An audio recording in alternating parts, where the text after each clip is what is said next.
What's up YouTube? If you don't know me, my name is Rémi Métayer.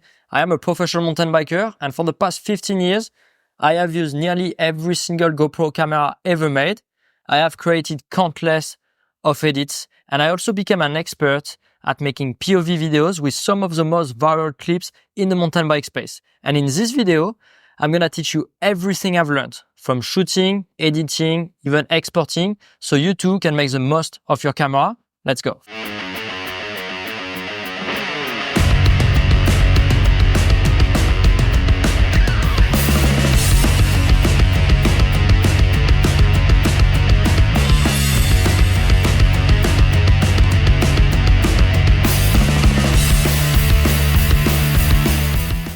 I know what you are going to tell me. A GoPro tutorial is nothing new and there are some great videos out there. And I totally agree. But I keep getting the same messages over and over on how my videos are such high quality, the color is so crisp, the image is so stable, and the same question, how to mount the GoPro, which GoPro to get. And I feel like I have a level of experience that very few people have. And I wanted to do my own tutorial. I think I can bring a lot. And in one video, I'm gonna break it all down for you, so that way you know everything there is to know. If you are here just for the tips, you can skip this part, but I wanted to share with you a little bit of my story and relationship with GoPro. Back in 2010, I was living in France and I was a passionate mountain biker and skier. One of my friends, his dad used to work in the US and would commute between the US and France back and forth. At the time, the GoPro camera were not nearly as popular as they are now, and therefore they were pretty hard to find. And I really wanted a GoPro 960. So that camera came out, and I was very grateful. My friend's dad actually bought it for me in the US and brought it back in France. And when I got the camera, I was using it basically every single day. For mountain biking, for skiing, but also when I was going in the ocean, for everything. At the time, I wasn't doing any social media. I wasn't putting anything on the internet. I was just playing with the camera, filming stuff, and just keeping it on my computer. But I've never stopped using a camera. And a few years later, in 2014, I became a full-time mountain biker. My career started when I was in Whistler. And same, I was filming everything. But at this point, the GoPro became much more than a toy. It became actually a tool that essentially allowed me to have a career in mountain biking. I used to film every single trail I was riding, so I could learn the trail, so I could be faster. So this was very useful when I was racing, but also to build a following on social media. I was using the camera to capture engaging content. And so I will be able to share it with my fans, subscribers on YouTube, and obviously my partners. So the GoPro has played a super important role in my career, and I'm forever grateful for it. A little bit later, in 2015, I got a little bit of support from GoPro. I got a few cameras. In 2016, at Red Bull Rampage, I got a little bit more support from GoPro, again, which allowed me to, take, I guess, another step in my career. And it's at this point that I started to really focus on trying to use the camera the best way possible to tell a better story, to create even more engaging content. And in 2021, or I guess end of 2020, GoPro actually reached out to me following a challenge that happened on Pink Bike. It was called GoPro Baseline. And my friend Steve Van Der Hoek and I followed each other down a super gnarly line in Vancouver, and we finished second place. And GoPro really liked the video and reached out to me to offer me a sponsorship, which, for me was kind of a dream come true, because GoPro has always been a company I looked up to. I've always been a fan of the product, always used the product. And, having a company like this reach out to me was, something I'm still very proud of. So now it's been quite a few years that I'm officially working with GoPro, and I've had some incredible opportunities. people I've met, but also places I've been. I've met some of the greatest athletes from every sport, not only just mountain biking, but every sport. GoPro took me to Switzerland for a creator summit, and then more recently to Fiji. It was truly incredible. I'm forever grateful, but also that brings me to the fact that I was able to hang out with the people who basically make the camera, the people who work on the software, the people who work on the color for the camera, the people who work on the sensor, the product team, the marketing team. So I feel like I've gained a level of knowledge that's almost unmatchable about the cameras. And that's why I'm excited to do that video with you. Now let's talk about the GoPro camera and figure out which one is best for you. Those are all the cameras I use myself. First, we got the GoPro Hero 13 Black. This is a key product GoPro makes. It is powerful. It films in 5.3K. It does slow motion. It does picture. It does time lapses. You can change every settings you want in this camera. You can even change the lenses.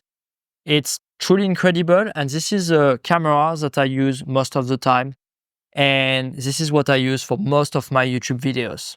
It's super easy to use, but it also allows me to be extremely picky with what I want so I can get the best out of the content.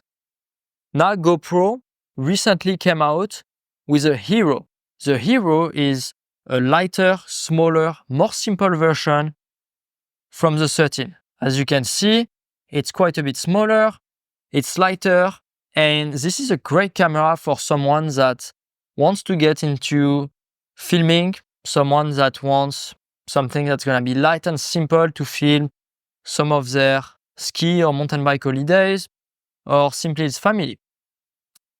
It is more affordable, but therefore, there is not as much settings as on the 13. So myself, if I can choose between both cameras, of course, I'm going to use the 13 just because mountain biking is my job and creating content is how I make money. So I'm going to want to use the camera that's going to allow me to capture the best images possible, which is going to be the 13. Now we've got the Max. The Max has been a crowd favorite for quite some time now, but it's no longer on the website. But you've heard it here first, it's actually coming back. This GoPro has been incredibly popular. It is a 360 camera, meaning it's going to film all around it. It's got the lenses at the back, one on the front, and this is how I film basically all my clips that I post on Instagram.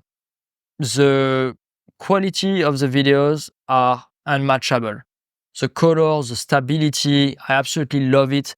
You can film just like you will film with your regular camera, and because it's 360, then you can repurpose the footage for anything.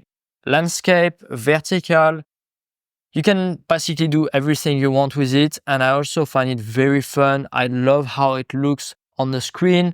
You can change a bunch of settings after you have filmed, which is awesome, and so we're gonna look at that afterwards. Now we've got the 11 Mini. This is no longer on the website, but a bunch of people have this camera, so I want to talk about it and some of the aspects and settings I really enjoy about it. I use this one principally on my trail bike helmet because it's lighter and it allows me to film with super high quality. And this is still the 13, but I've got a different setup. It's gonna be perfect for the vlog. So because of the accessories you can add, you can turn it into almost a completely different camera from your regular 13. So we'll chat about that.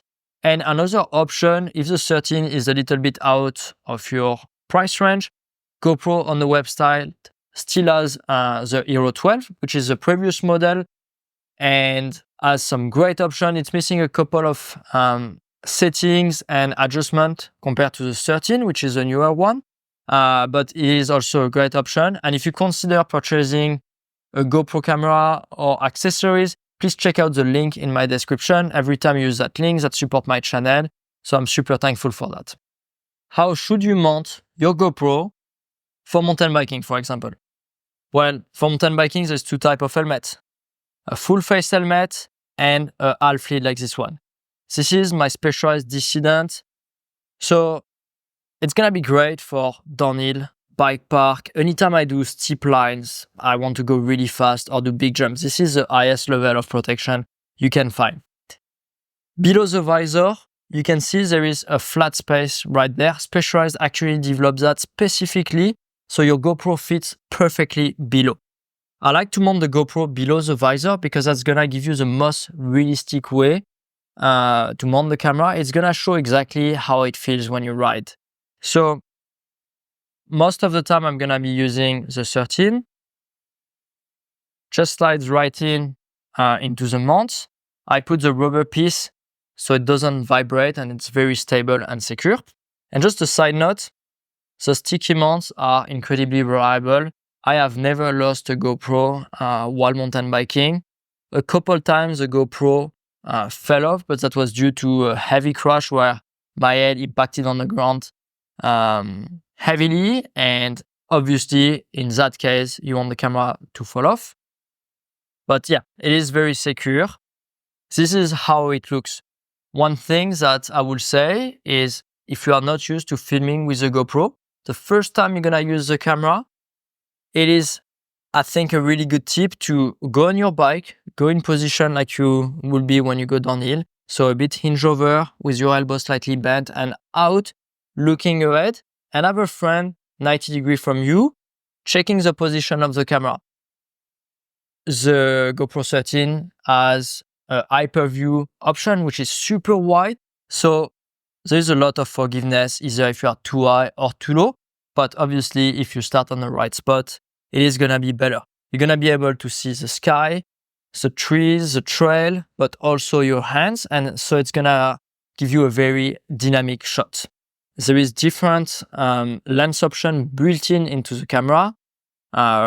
Linear, wide, super view, and hyper view. I really like the hyper view when I mount it on my helmet.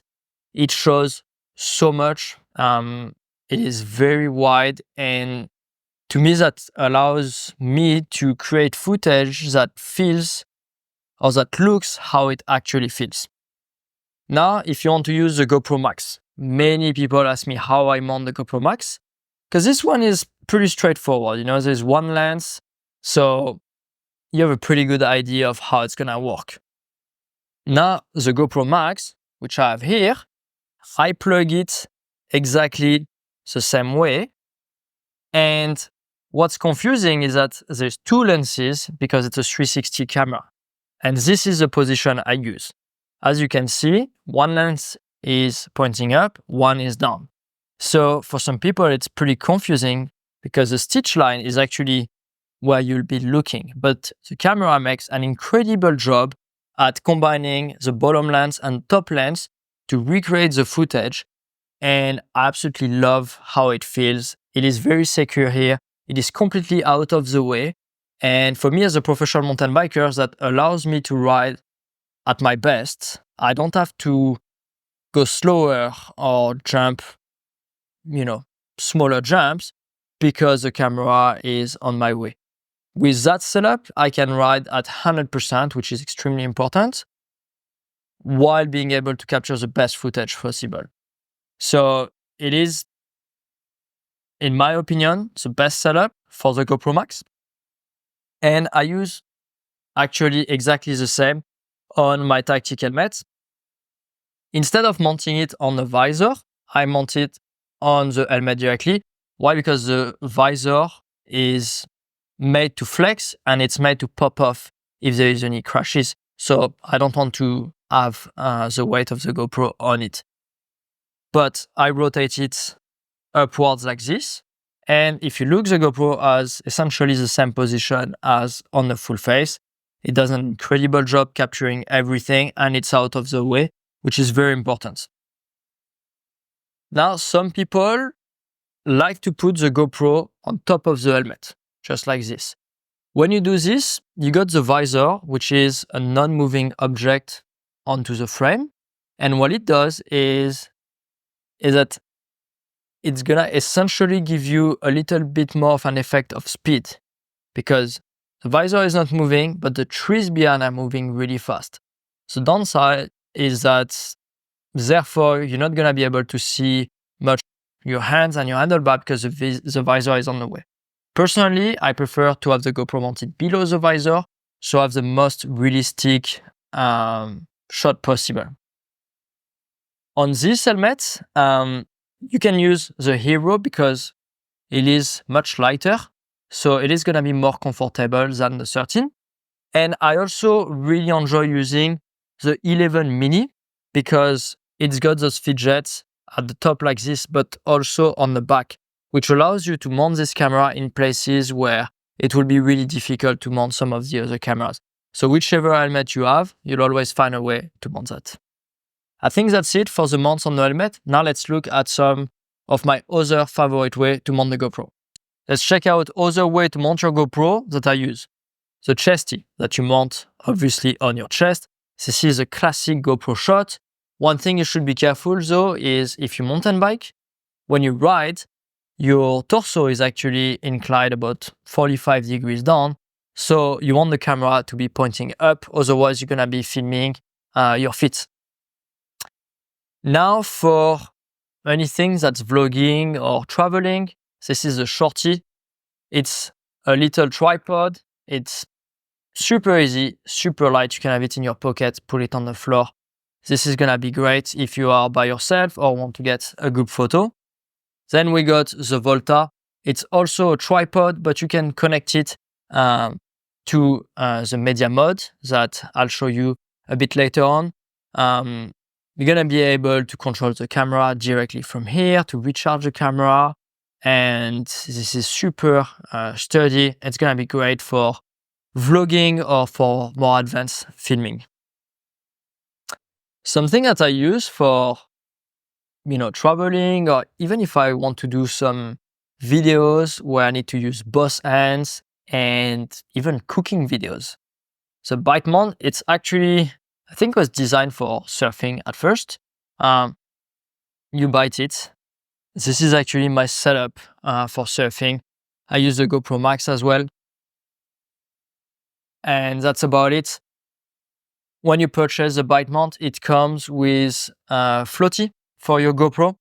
But because I use the Max does not come with a floaty, and I'm a pretty bad surfer, and I managed to never lose a GoPro while surfing, which I think says a lot. It is pretty secure, and a lot of people see me in the water with that and ask me if I'm not worried to drop the camera. And I feel like if I can do it, so can you.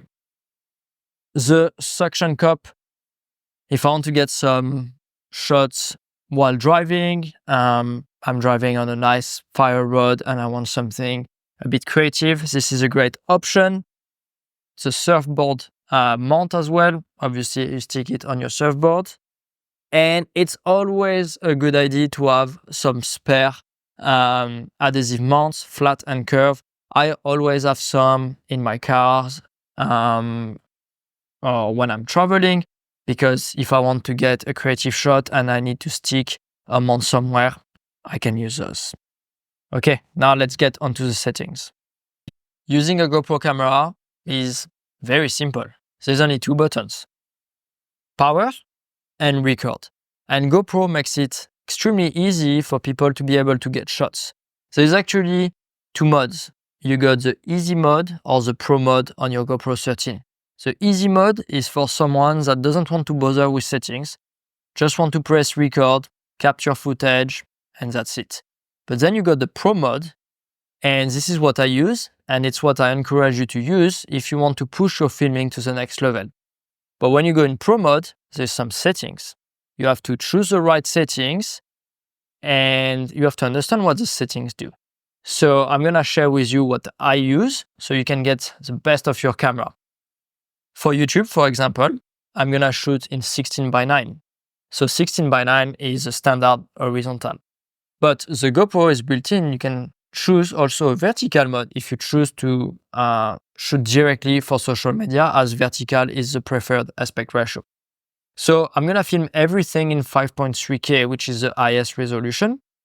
Anytime I film with the camera on myself to capture my riding, I like to use the hyperview lens. So it's a built-in lens, and there's different options. You got hyperview, superview, wide, linear, and also linear plus.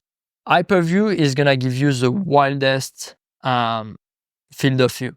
And therefore, you're gonna be able to see the sky, the trail, your hands. It's gonna be really dynamic, and it's awesome for POV video. Whereas you are skiing, surfing, mountain biking, dirt biking, running, playing soccer, it's gonna be great. So I also use a different lens, which is gonna be the wide. Anytime I'm talking to the camera or filming a feature, filming a friend, I don't need as wide of a field of view. So I'm gonna be using that wide lens. So those are two settings that I change a lot. But if I'm just out riding the bike park and I'm not doing a vlog style video, I'm gonna stick to the hyperview lens. Now, in terms of frame rate, you got different frame rates, but to film real speed action, where I'm not gonna want to do slow motion, I'm gonna use 30 frames seconds. Your eye can actually see, correct me if I'm wrong, but 24 frames per second. And 30 frame is kind of the standard for videos on the internet. It's gonna make the footage look smooth, but if you wanted to do a slow motion, you will have to increase that frame rate to 60 or 120 frames per second. 60 frame rate, you'll be able to slow down by 2 times. 120 frame rate, you'll be able to slow down by 4 times. And those are great options to have, especially if you want to film some type of action, but you don't really know if you are going to slow it down or not while you edit. Me, for the most part, I like to film in 30 frames seconds because the type of riding I do doesn't really require to be slow-mo since I'm riding trails. But the slow motion is gonna be awesome whenever I'm gonna film, for example, a big jump and I want to show exactly what's happening in the air. Now, if I walk you through the exact settings, there's different color profile or different profile. I like the standard profile. Framing, 16:9 for YouTube. Resolution, 5.3K. My frame rate set up at 30 frames seconds. The digital lens hyperview as mentioned. Now for stability, GoPro has built-in different level of stabilization. Off, if you want to do it in post-production, which I don't do. I like to have it on. Or then you have the auto boost, which is gonna be even stronger, but that's gonna crop a little bit your frame. I find the GoPro being extremely stable, especially when mounted on my head on the setup on. Then for the Pro Tune, I like to use 10-bit, which is a type of quality and color. The bit rate, which is gonna be kind of the size of the footage, if I'm correct, I use it in high just because I want the highest quality possible. Obviously, the files are gonna be heavier, so they're gonna be taking more space on your micro SD card. But with a 64 gigabyte SD card, you usually get about an hour of footage with the settings, which is plenty. Shutter speed, I like to leave it on auto because the GoPro does a great job at adapting it. My EV composition, which is gonna be kind of how dark is the footage, I usually leave it at 0. Sometimes I will go at -0.5 if it's really bright. For example, if I'm in the desert, maybe at 1 if it's extremely bright. For example, if it's, middle of the morning and it's full sun on like a super bright rock face. The white balance, which is, if I explain it correctly, I guess how warm is the footage, how warm is the tone. I like to leave it at 5500. Then the ISO, which is how much light goes into the footage. You set up a minimum and a maximum, and you let the camera vary. Where I live, so in Squamish, British Columbia, it gets extremely dark, and it is really difficult for the camera to be able to capture footage because it is so dark. The trees are really tall. There is big mountains blocking the light. So it is very difficult for my eyes, but also for any camera. So it's really important to leave the ISO high to let the camera do its things and adapt depending on the light. Usually, the rule is to have the ISO as low as possible to get the best quality. But when it's really dark outside, you simply don't have a choice. So I set my ISO minimum at 100 and the max at 3200. The sharpness, I leave it on low. This is a tip that GoPro gave me. It is better to leave it on low and then increase it in post-production, but we'll see that later. The denoise option, I have it on low, and the color profile, so far, I've mostly filmed in natural, but I've started to experiment with flat.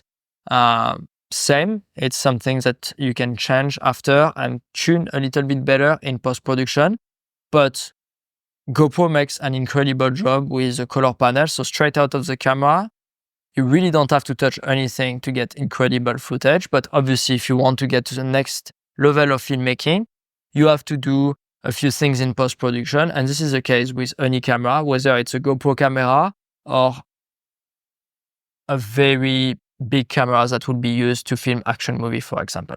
So with the GoPro 13, I talked about the built-in lenses, hyperview, superview, wide, linear, linear plus. One of the key features of this camera is that you can actually change the lens. So you just rotate it like this, and you can replace it with different lenses that GoPro makes.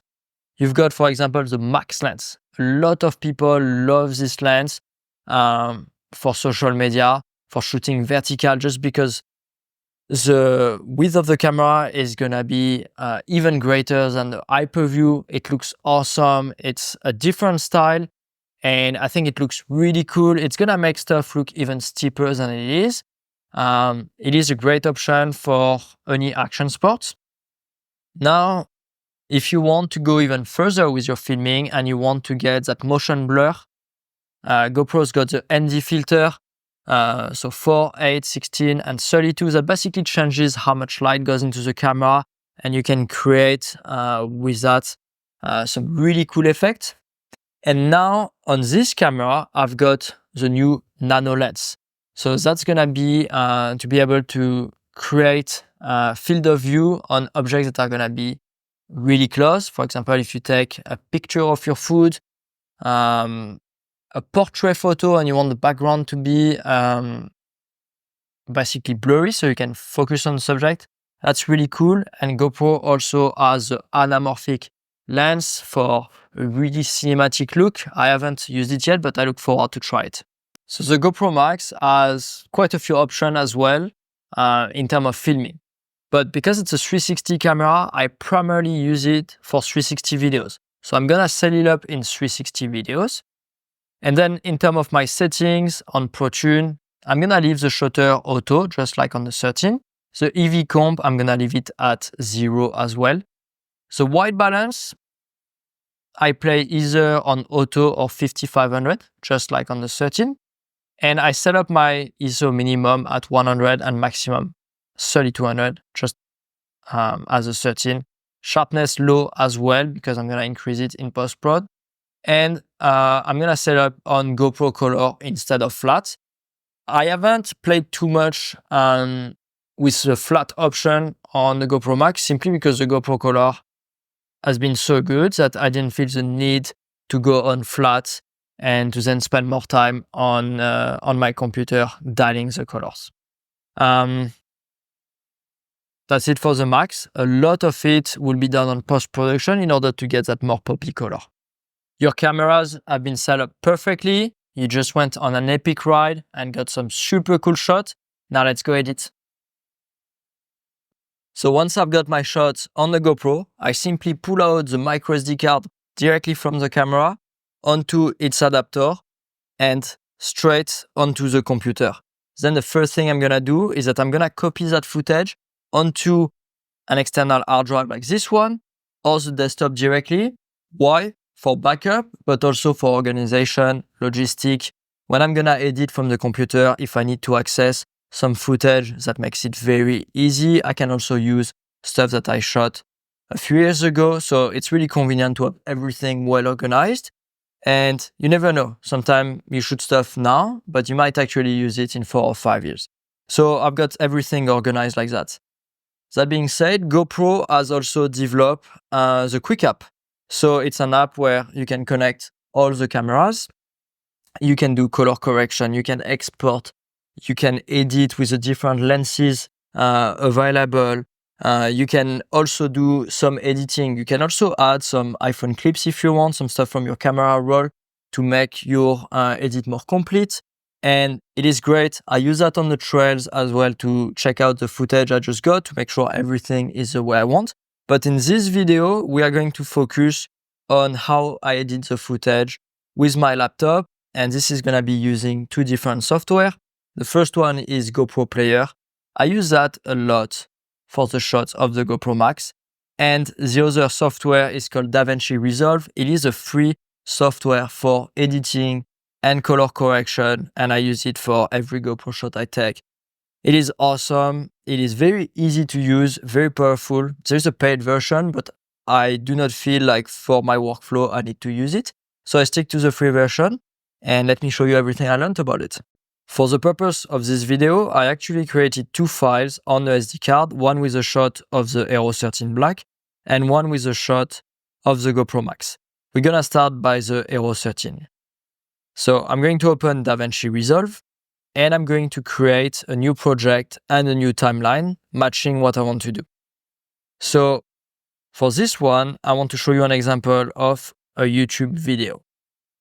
So I'm gonna be going on File, Project Settings, and I'm going to select the timeline resolution I need for YouTube to get the best quality, which is gonna be 3840 2160 Ultra HD.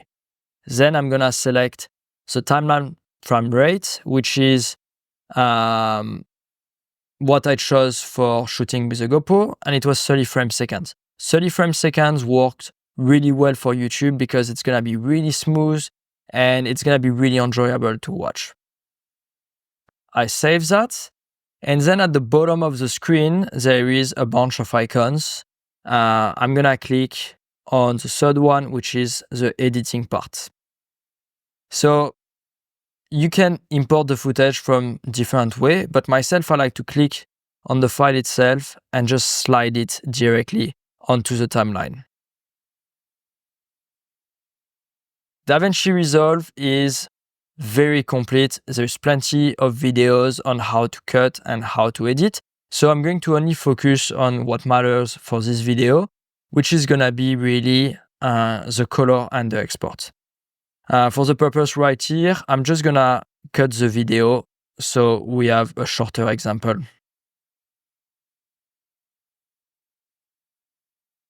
So let's say this is my edit. Now my next step is going to be doing the colors. For the colors, I like to start with the blur and the sharpness.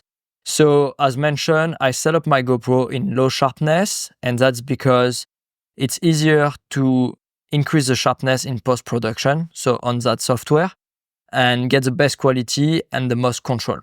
So GoPro advised me to choose a scaling of 33 and then a radius of 48. So those are the tips I got at some of the GoPro Creators Summit. And I've been experiencing with it, and to me, it's what looks the best. When you zoom on the image, you can see how sharp, and the quality is absolutely unreal. You can see the tire marks. You can actually see my tire. You can zoom on the knobs and know that it's a Maxxis Assegai. It's pretty incredible, and I think it works best. You could go to 47 if you want it even sharper, but I think 48 is the sweet spot for me. Then I click on that wheel, and it's gonna give me other options such as temperature, contrast, saturation, highlights, shadow, color boost. There is also the curves that sometimes I use, and the best is to really play with it. You can, move a couple of points like this and change the contrast, change the brightness. And the best thing you can do with editing is to really spend some time figuring out what works best for yourself. But for this video, I'm just gonna show you what I do. So I usually leave the curve alone and I play directly with the color wheels. I start with the color boost. I usually go up around 4 just to bring some pop to the image. I bring up or down the shadow if the light is either too bright or not bright enough. So for this image, it actually doesn't need any of it. Same with the highlights. I play with it basically if I need to adjust it, but overall, I think this image looks great. The weather was really good, so it makes some really cool image, but because it was pretty cloudy, it lacked a little bit of saturation for my own taste. So I usually go up to around 52. You can see my haze breaks with a purple lover really popping up. And sometimes I find the temperature being a little bit too high, and that's because my white balance was set up at 5500. So I will bring it down a little bit. So you need to zoom in, check the footage, and not look one frame, but move through the entire frame of the video to figure out what works best. And if you have multiple clips, so if it was a YouTube video, I can have up to 100 clips. Once you're really happy with the setup of one clip, you can double click, grab a still, and all the stills are gonna line up here. You can create as many as you want, and then you can simply apply them to whichever shot you decide on your timeline. So if you have a bunch of multiple shots that are extremely similar, in order to not have to do the color for every single of them, you can just apply the grade. Now, once I've done the color, the next step is going to be doing the export. I have to name the file, YouTube tests. I pick up a location. I usually choose the desktop. It's easy and convenient. Format, QuickTime, codec, I choose H.264. I think it works really well for YouTube and social media as well. The resolution, same as the timeline.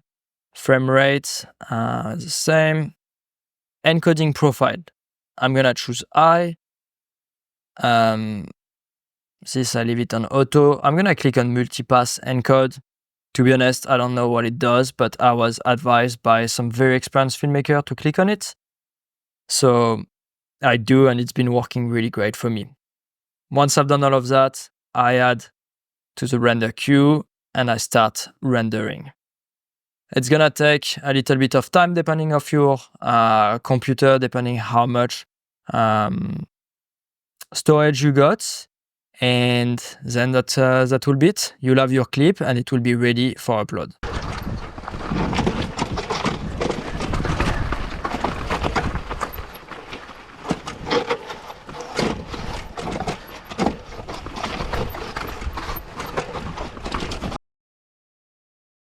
Now onto our GoPro Max clip.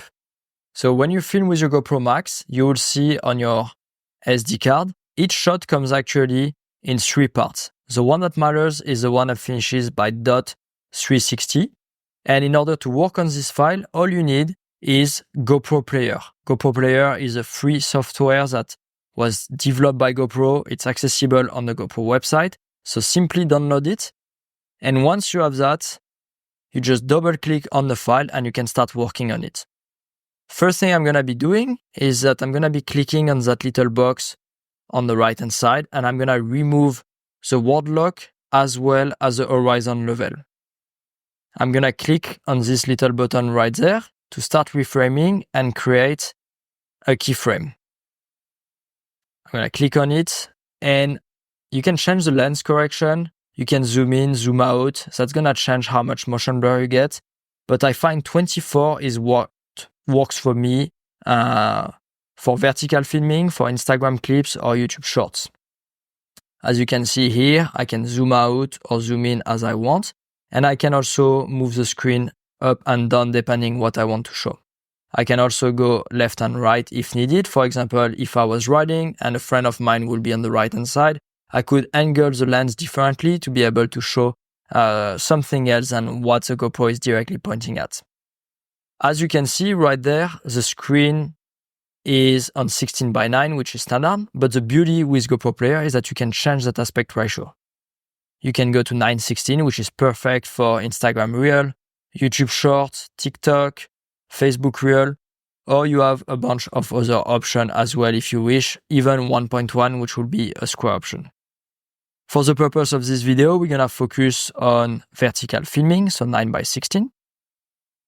So then I want to play the shot and see how it looks, the filming.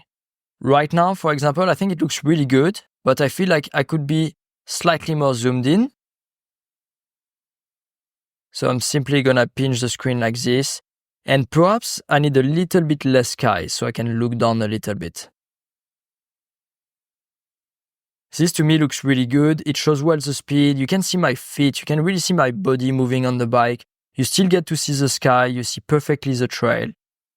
So once this is ready, I'm gonna get rid of the first keyframe I put, unless you want to have a couple to give different effect to the video. But for what I'm doing, typically I only use one. I'm gonna double check the shot. To me, everything looks really good. It shows really what I want to show people. And most importantly to me, this feels exactly like when I rode the trail. This was actually in Quebec during a trip. I've got a full drone video on the channel, so make sure you check it out. Now I can trim the footage. Right now the shot is obviously pretty short, but if I had recorded a piece of trail that's 10 minutes long and I only wanted to export a few seconds, I can click right here on the little scissors and I can select what I want. So for instance, this. Then the next part is very important, so stay with me. I'm gonna click on export, and right now those are the export by default. This is for a quick export. But me, I like to go on advanced options. I'm gonna select 4K. And then in terms of codec, I'm gonna look for ProRes. ProRes is gonna be the highest quality. So the files are gonna be really big, but you don't lose any type of quality when you export. And this is gonna be perfect for then working on the color with DaVinci Resolve. I click on this. It's gonna adjust a little bit the stitch line and correct any type of little bugs. Then I click next, simply rename it.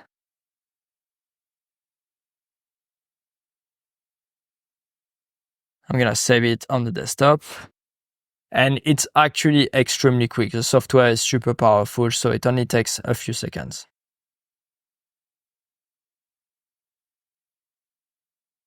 Then my file ends up in the desktop.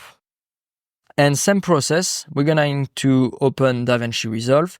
And this time, because I exported the file in vertical, I'm gonna create a new project, and it's gonna be a vertical timeline for Instagram.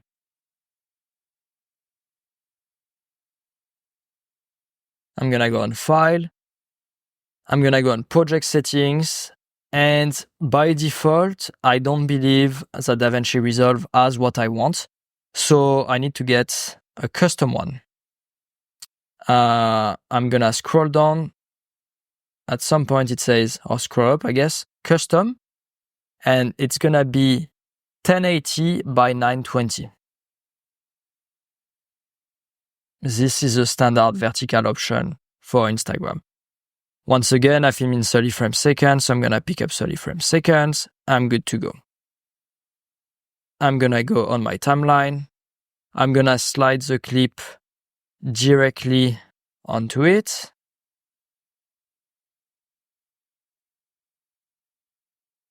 Now I can cut it if needed. And I can do exactly the same process as I did earlier with the other one. Once the clip is cut, I'm gonna go through the same process with the color, starting with the blur and the sharpness. I'm gonna do exactly the same. 33 for the clip on the GoPro Max as well, with a radius of 48. And this time, the color I find on the GoPro Max are not as poppy as on the Hero 13, so therefore I need to bring the color boost a little bit more. I find 11 is usually the sweet spot. Saturation, 53.5 to 54 works really well. I bring the contrast up even more. This time I go usually to 1.70. And the temperature, I'm usually happy with how it is. As you can see, the shots have a lot more personality. I find the color look really good. There's some good sharpness, some really good definition. I can play a little bit with the shadow if I find the shot a little bit bright or a little bit dark. So let's bring them up a little bit. The highlight, I find them, perhaps they're a little bit high, so I can drop them a little bit. And that's about it. That shot is good to go for me, so now I need to export it.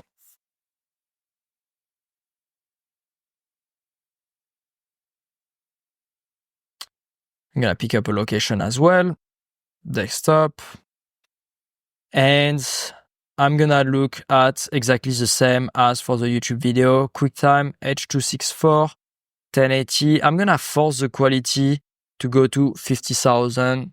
Instagram can actually handle fairly big files. I find that the 50,000 works really well. A lot of time you don't need to, but when it's dark and there is less information available, I find that Instagram actually compresses the video quite a lot. Whereas when you put 50,000, it forces Instagram to work with a bigger file. Therefore, even though it's going to compress a little bit the file, you won't be losing nearly as much quality. But make sure on your settings on Instagram, you turn on the high quality upload. That's very important. Encoding profile, I multipass encode, add to render queue, and I'm going to render.